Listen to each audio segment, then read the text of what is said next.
నమస్తే welcome to studio 18 news present hot topic.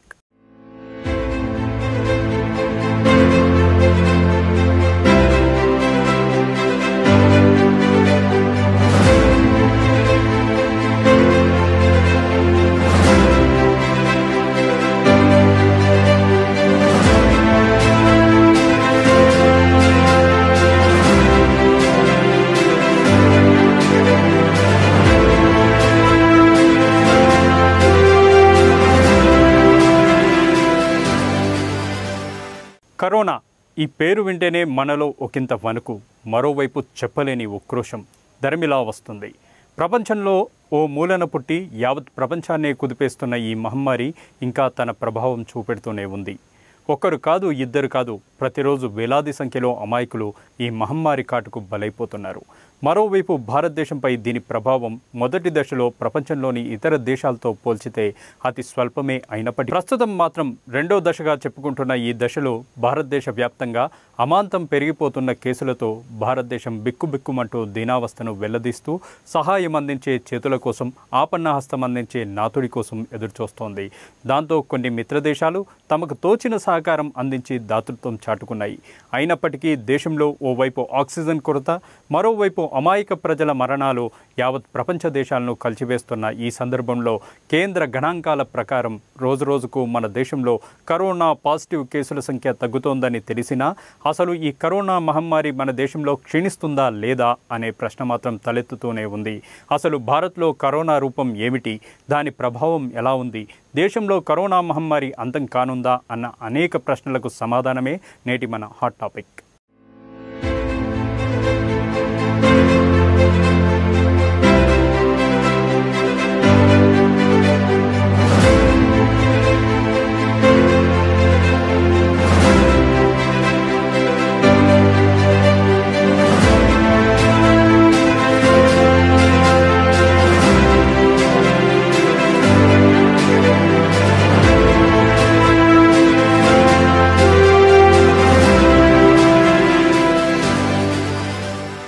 భారతదేశంలో గత నెల 5వ తేదీ మొదలుకొని రోజు సగటున 1,00,000కు పైగా కేసులు నమోదవడంతో మొదలై గత 10 రోజుల్లో దాదాపు 40 లక్షల కొత్త కేసులు, రోజుకు సగటున 4 లక్షలకు పైగా వెల్లడైన నేపథ్యంలో కరోనా వైరస్ మహమ్మారి మన దేశంలో 2.5 కోట్ల కేసులకు దగ్గరవుతోంది.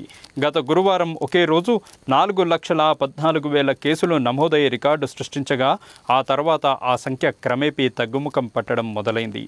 ముఖ్యంగా కొత్తగా నమోదయ్యే కేసుల్లో 60% వాటాతో దేశాన్ని మొత్తం హడలెత్తించిన మహారాష్ట్ర 3.5 వారాలుగా శాంతిస్తోంది.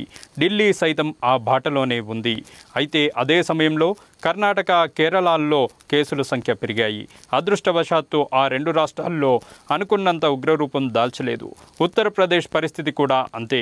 అయితే నిరుడు ముసిరిన కరోనా సంగతి అలా ఉంచి ఈసారి తిరిగి అదే తలెత్తినప్పటి నుంచి ప్రభుత్వాలు ఏ మేరకు స్పందించగలుగుతున్నాయని గమనిస్తే నిరాశే మిగులుతుంది.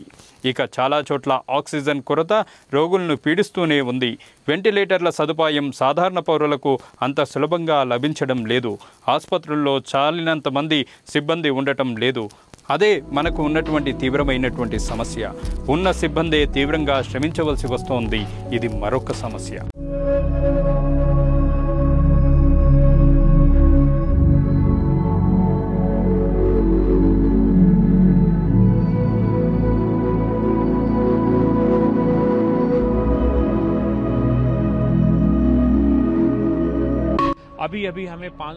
We have just received 500 liters of oxygen. This will last for maybe 30 to 45 minutes. The requirement for a day is 8,000 liters.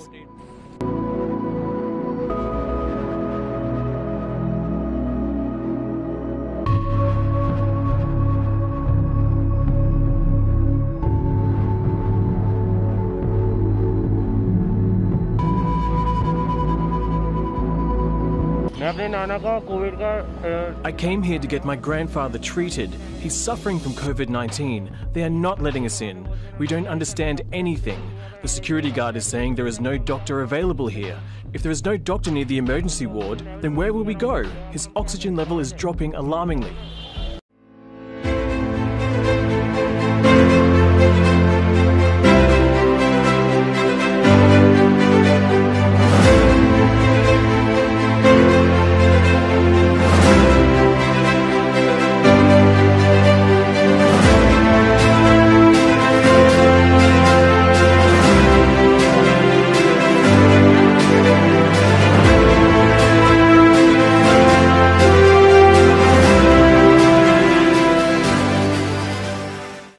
వెల్లడవుతున్న జాతీయ గణాంకాలు ఏ మేరకు వాస్తవ పరిస్థితిని ప్రతిబింబిస్తున్నాయన్న సందేహాలు నిపుణుల్ని సైతం వేధిస్తున్నాయి.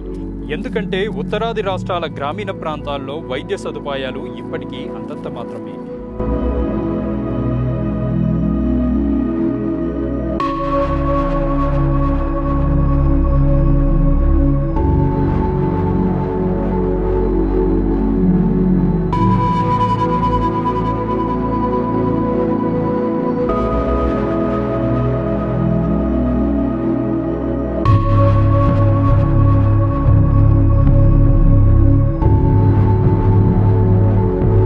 నిరుడు తప్పో ఒప్పో కేవలం కొన్ని గంటల వ్యవధి మాత్రమే ఇచ్చి దేశమంతా లాక్డౌన్ విధించారు.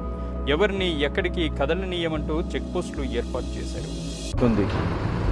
ఈరోజు నాతోటి పాటు joint CP east zone Ramesh Reddy గారు, తర్వాత traffic officers and local law and order officers ఈ pillar number A1541 Malakpet LB Nagar main రోడ్లో మార్నింగ్ 10 o'clock నుంచి 11 o'clock ఇక్కడ ఎన్ఫోర్స్మెంట్ ఎట్లా జరుగుతుంది నేను చూసాము. ఇది ఒక చాలా ఇంపార్టెంట్ రోడ్, హైదరాబాద్ సిటీకి ఒక ఫీడింగ్ రోడ్ ఉంది. ఇది ఎల్బీ నగర్ సైడ్ తరఫు నుంచి, రాచకొండ తరఫు నుంచి lot of permitted vehicles, ambulance and other essential ఐటమ్స్కి సప్లై ఇదే రోడ్ నుంచి జరుగుతుంది.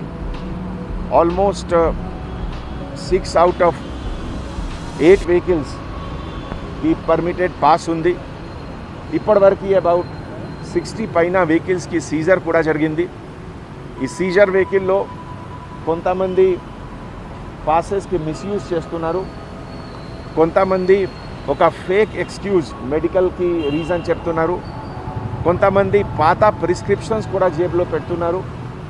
ఈ టైప్ ఆఫ్ పబ్లిక్కి నేను మళ్ళీ రిక్వెస్ట్ చేస్తున్నాము, ఎట్లా మిస్యూజ్ చేస్తే మీ వెహికల్కి సీజర్ జరుగుతుంది and you will be put to inconvenience. ఇదే విధంగా అన్ని చెక్ పోస్ట్లో నేను పోలీస్ ఆఫీసర్స్కి కూడా అందరికీ రిక్వెస్ట్ చేస్తున్నాము, ఈ చెకింగ్ టైంలో particularly genuine patients, ambulance, essential సప్లైస్కి మూవ్మెంట్ స్మూత్గా ఉండాలి. ఈ సందర్భంలో మీ అందరు వర్క్ చేయండి. ఈరోజు ట్రాఫిక్ పోలీస్ తర్వాత లా అండ్ ఆర్డర్ పోలీస్ తరఫు నుంచి ఈ టైప్ ఆఫ్ మెయిన్ చెక్ పోస్ట్లో ఫంక్షనింగ్ ఎట్లా ఇంప్రూవ్ చేయాలి, బ్యారికేడింగ్కి ఎక్కువ యూజ్ ఎట్లా చేయాలి, లేన్ డిస్ట్రిబ్యూషన్ ఎట్లా చేయాలి, ఈ అన్ని వర్క్లో ఇంకా ఒక రివ్యూ పెడతాము and then we will see that ఈ థింగ్స్ ఫర్దర్ ఇంప్రూవ్.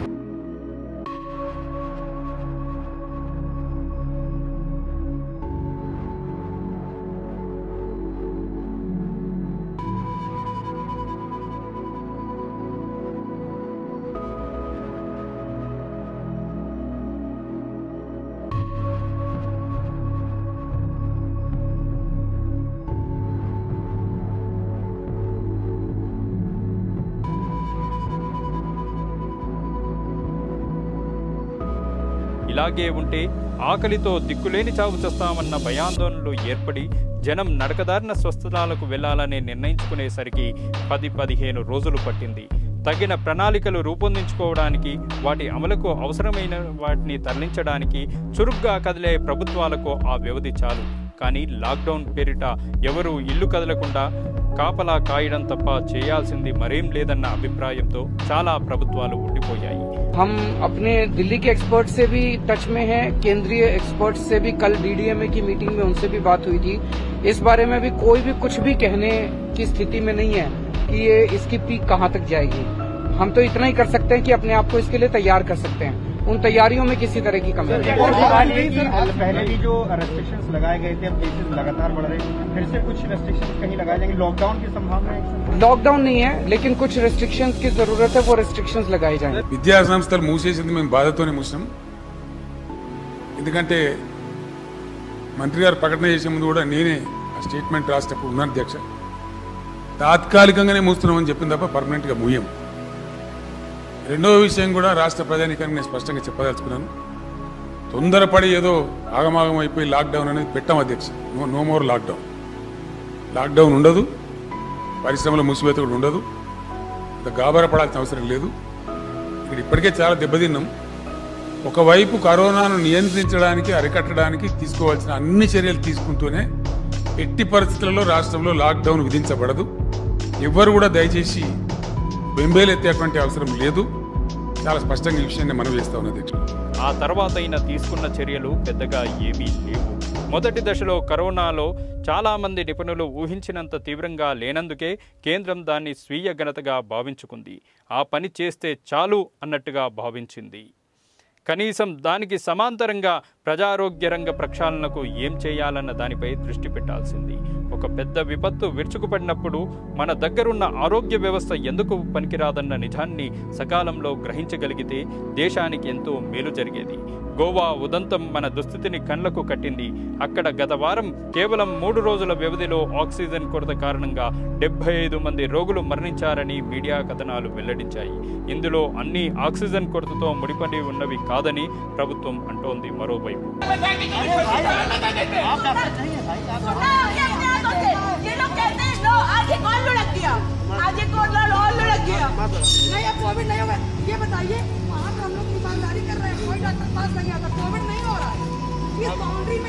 बॉडी के साथ खिलवाड़ कर रहे हैं, लोगों की फीलिंग्स के साथ खिलवाड़ कर रहे हैं, लोगों की फीलिंग्स के साथ खिलवाड़ करते हैं ये लोग। आज सुबह बोले थे 97 SpO2 है इनका, अचानक से 37 हो गया।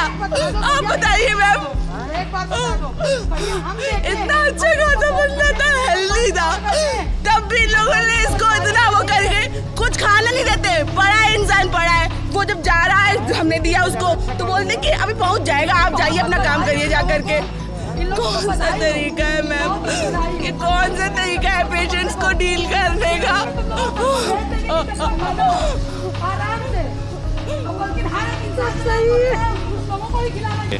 तो हमने बहुत ज़्यादा रिक्वेस्ट करी तो उन्होंने बोला कि चलिए हम एक बेड पे शिफ्ट करवाते, तो 2 पेशेंट एक साथ रखे गए। जब हमने बहुत हाथ पैर जोड़े हैं, एक बेड पर 2 पेशेंट रखे गए, क्योंकि लाइफ का सवाल था, इसलिए हमने भी मैनेज किया कि भाई आप वगैरह ऑक्सीजन नहीं, हम कहाँ जाते रात में इतनी। तो फिर उसके बाद इन्होंने शेयर करके जो है बेड दिया और करीबन 24 आवर्स वहाँ पे रखा। फिर इन्होंने वार्ड में शिफ्ट किया। वार्ड में एक दिन ज़्यादा प्रॉब्लम होने की वजह से फिर इन्होंने यहाँ पे शिफ्ट कर दिया। कोऑपरेशन के नाम पे मैं ये कहूँगा कि बहुत ही मतलब गलत वो तरीके से काम करते हैं, राइट इन्फॉर्मेशन नहीं देते। जिस बंदे का ऑक्सीजन लेवल अगर 99 मॉर्निंग में बता रहे हैं, 2 घंटे बाद उसको ऐसे कैसे बता सकते हैं कि इज़ వెరీ సీరియస్. ఊపిరి ఆడతలేదంటే కూడా చెప్తే తినకుండా బెల్ట్ పని చేసిర్రు, బతలాడు పడతా సాలు అయింది. ఇప్పటికి 3 గంటలు తిన్నాడు, నాకు ఊపిరి ఆడతలేదు, గుండె ఆగిపోయింది, కిందికి ఆగిపోయింది, ఊపిరి ఒకటే కొట్టుకుంటుంది డాడీ.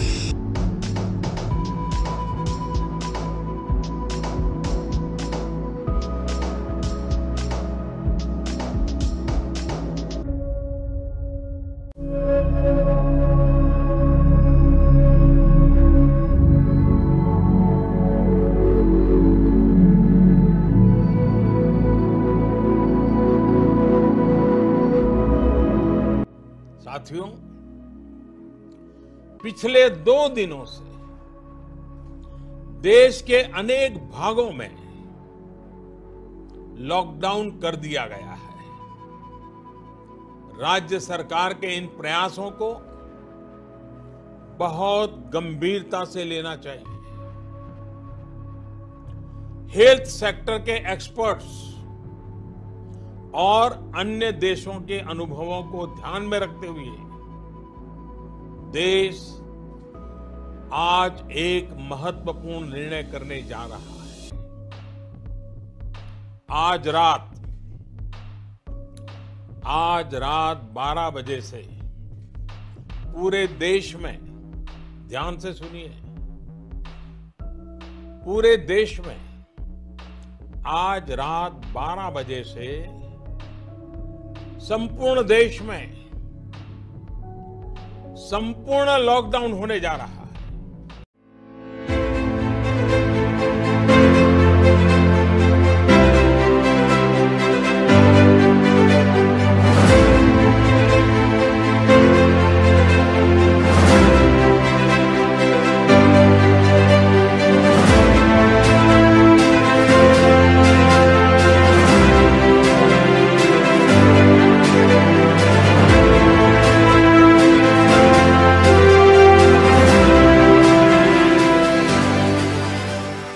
నిజానికి మన దేశం మాత్రమే కాదు, అగ్రరాజ్యాలనుకున్న దేశాలు సైతం కరోనా మహమ్మారి తీవ్రతకు కలవరపడ్డాయి.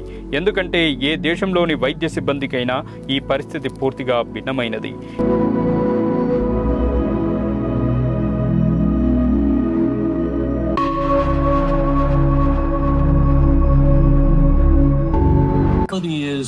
December and January and February are going to be rough times. I actually believe they're going to be the most difficult time in the public health history of this nation. The reality is December and January and February are going to be rough times. I actually believe they're going to be the most difficult time in the public health history of this nation.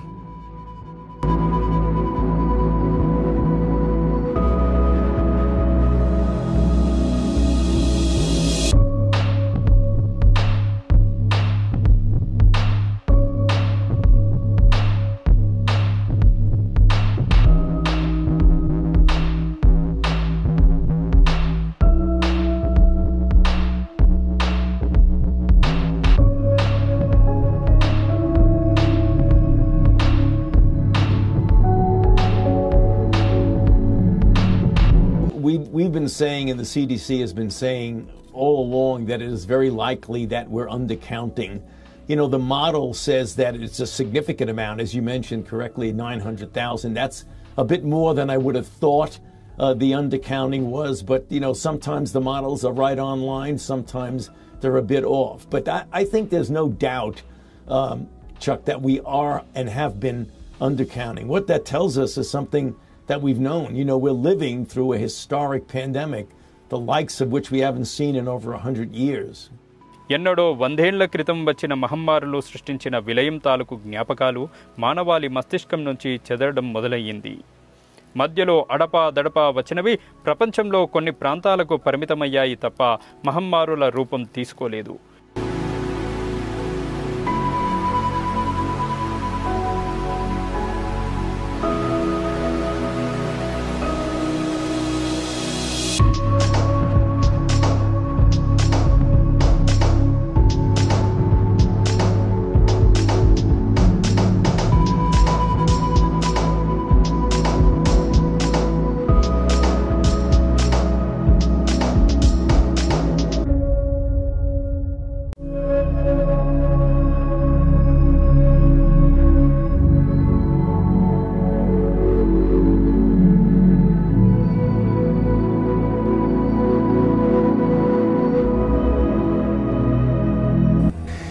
We don't know exactly why some flu strains are much more severe than others and why some of them would be more likely to kill people or cause very severe disease. What is particular about avian and pandemic viruses is that they replicate deep inside our lungs. When our cells detect this and trigger a very strong innate immune response, this leads to an influx of white blood cells and fluids into our lungs, and it restricts the amount of airspace that we have to breathe. The symptoms are very graphic and very, very striking. So, you know, it's said that some people drowned in their own phlegm.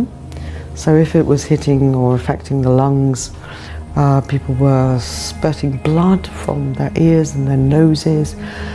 Descriptions of people turning blue or purple. So, you know, it was really, really severe. And people just dropping down in the streets. ఈ క్షణానికి సజావుగా ఊపిరి తీసుకుంటున్నట్టే కనబడిన రోగి ఆ మరుక్షణంలోనే oxygen కోసం తలకిందులవ్వడం వైద్య సిబ్బంది ఊహించని ఉత్పాతం.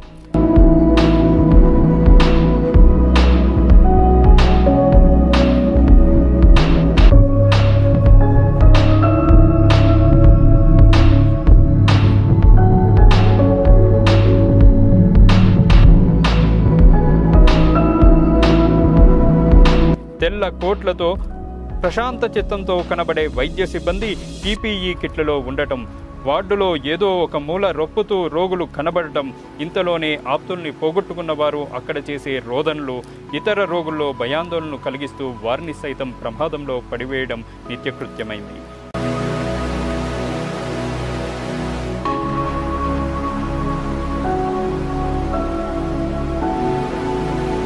ఎంతో పకడ్బందీ ఆరోగ్య వ్యవస్థ ఉన్నదనుకునే అమెరికా సైతం అనేక నెలల పాటు దిక్కుతోచని స్థితిలో పడింది.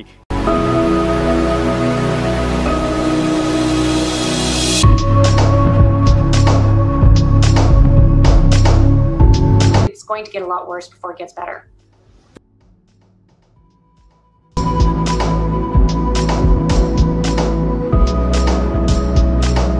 It is going to take off over the next few weeks, and by March it will become the dominant source of infection for Americans. ఇతర దేశాల మాటలా ఉన్న నిరిట్తో పోలిస్తే ఇప్పుడు మనం ఎంతో మెరుగ్గా ఉండాలి. సమస్య తలెత్తిన వెంటనే ఏం చేయొచ్చు, ఏం చేయకూడదన్న అంశాల్లో అప్పటికన్నా మన అవగాహన పెరిగింది. पता नहीं रहता कि हमारा पेशेंट की स्थिति क्या चल रही है, हमें वो अपडेट करना पड़ता है. फैमिलीज कहीं और क्वारंटाइन है, पेशेंट कहीं और है, कोई कांटेक्ट नहीं हो पा रहा. రోగి పరిస్థితి ఎప్పుడెలా మారొచ్చన్న విషయంలోనూ వైద్య సిబ్బంది తగిన అంచనాలతో ఉన్నారు.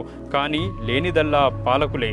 గతంతో పోలిస్తే కరోనా పరీక్షల సంఖ్య రెట్టింపు కన్నా ఎక్కువైన మాట వాస్తవమే. ఇప్పుడు వ్యాక్సిన్లు కూడా అందుబాటులోకి వచ్చాయి. అయినా ఈ వేగం చాలదు. కరోనా కేసుల సంఖ్య తగ్గుముఖం పట్టిన జాడలు కనిపిస్తున్నా అవి మళ్లీ పైపైకి పోవన్న గ్యారంటీ ఏమీ లేదు. గ్రామీణ ప్రాంతాల పరిస్థితి ఏమిటన్న విషయంలో ప్రభుత్వాలు మరింత కూలంకుషంగా శోధించాల్సిన అవసరం ఉంది. కరోనా మహమ్మారి గురించి సకాలంలో హెచ్చరించడంతో విఫలమై అది ఉగ్రరూపం దాల్చడానికి దోహదపడిన ప్రపంచ ఆరోగ్య సంస్థ ఇంకా గుణపాఠాలు నేర్చిన దాఖలాలు లేవు. కరోనా తలెత్తి ఏడాదిన్నర దాటుతున్నా ఈ తరుణంలో దీని నుంచి సాధ్యమైనంత త్వరగా కనిష్ట నష్టంతో బయటపడడానికి ఇంకేం చేయవచ్చునన్న విషయంపై కేంద్రం దృష్టి కేంద్రీకరించాలి అన్నది ఇప్పుడు మనం గుర్తెరిగినటువంటి వాస్తవం.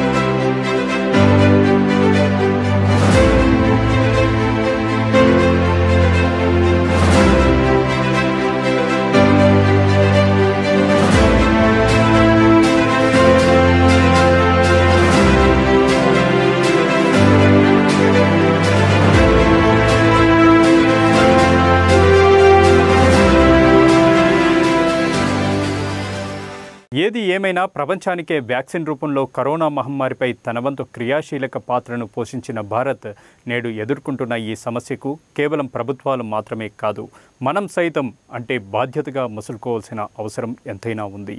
మాస్కులు, శానిటైజర్, సామాజిక దూరం వంటివి ఎంతగా పాటిస్తున్నా స్వీయ పరిరక్షణ కూడా అంతే అవసరం. ప్రభుత్వాలు లాక్డౌన్ వంటి చర్యలు చేపట్టినప్పటికీ మనం సైతం స్వీయ లాక్డౌన్ పాటించుకొని అవసరమైతే తప్ప బయటకు రాకుండా మనకి మనం నియంత్రణ విధించుకోవాల్సిన అవసరం ఎంతైనా ఉంది. అందుకే స్వీయ పరిరక్షణ, సర్వ పరిరక్షణ అన్న నానుడిని అనుసరించి మనము ఓ కరోనా వారియర్గా మారి మన దేశాన్ని పట్టిపీడిస్తున్న మహమ్మారి బారి నుండి రక్షణ పొందుదాం.